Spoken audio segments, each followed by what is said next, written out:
Hello, my name's Emily Hearn, and I'm the Program Coordinator for the Asset Building Coalition of Mason County, where our mission is to promote financial well-being for all.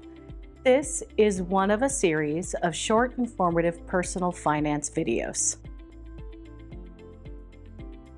Today, we're going to be going over your personal taxes, just a basic overview.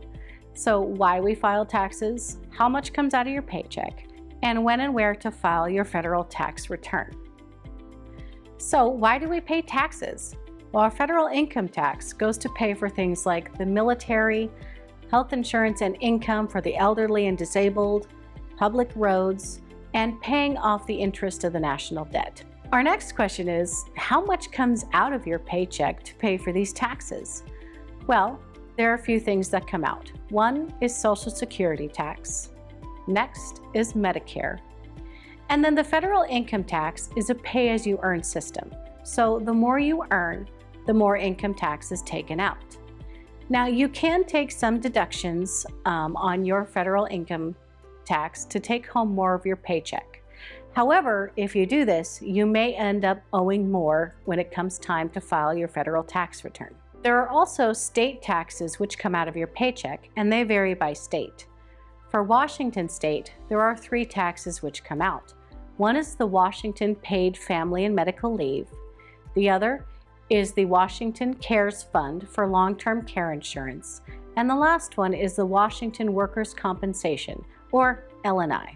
We'll now talk about filing your federal tax return. It is required of all taxpayers making over a certain amount, and you must file your federal tax return between February 1st and April 15th. Now, the federal tax return is designed to determine whether or not a taxpayer has paid enough taxes during the year. If you have overpaid in taxes during the year, you will receive that difference in a refund.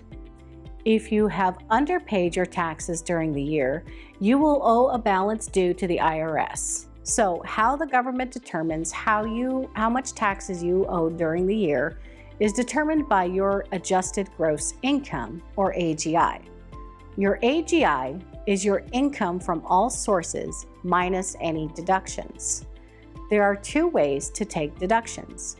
One is the standard deduction, which is based on your filing status. The next is itemized deductions, which are individual deductions. You must choose one or the other. You cannot choose a little bit of both. If you want to do itemized deductions, make sure you have enough so that it goes over the amount of the standard deduction. So we'll go into an example of the standard deduction. A couple makes $95,000 per year and takes the standard deduction, which would be $29,200 for married filing jointly.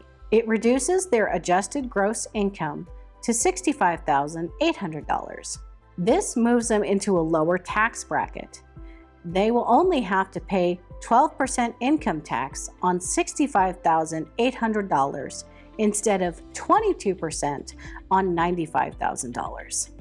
If you plan on going the itemized deduction route, here are a few examples of some itemized deductions. There's mortgage interest, sales tax, charitable donations, and unreimbursed qualified medical expenses. Now, you've noticed I haven't talked about credits yet. There is a difference between credits and deductions. So a deduction is used to lower your taxable income. A credit is used to lower the amount of taxes you owe after your taxes have been calculated. There are 2 types of credits out there: refundable and non-refundable credits. So a refundable credit, if it brings your tax liability to below 0, you receive the difference in a refund. An example would be, you owe $200 in taxes, but you receive 1 refundable credit of $300. You will receive the $100 difference in a tax refund. Some examples include the Earned Income Tax Credit, the Child Tax Credit, the Premium Tax Credit, and the Washington Working Families Tax Credit, Washington only. The other non-refundable credits. So if these credits bring your tax liability to below 0, you will not receive the difference in a refund. An example would be, if you owe $400 in taxes, you receive one non-refundable credit of $600. You will not receive the $200 difference in a refund. Some examples include the Lifetime Learning Credit, the Adoption Credit, the Savers Credit, and the Mortgage Interest Credit. Now again, everybody has to file a federal tax return if they have made over a certain amount of money through the year, and there are several ways to do it. One, you can do it yourself. All of the forms are available online at www.irs.gov. However, you have to do all of the calculations yourself. There are free options available out there, such as VITA sites and AARP Tax Aid Foundation sites.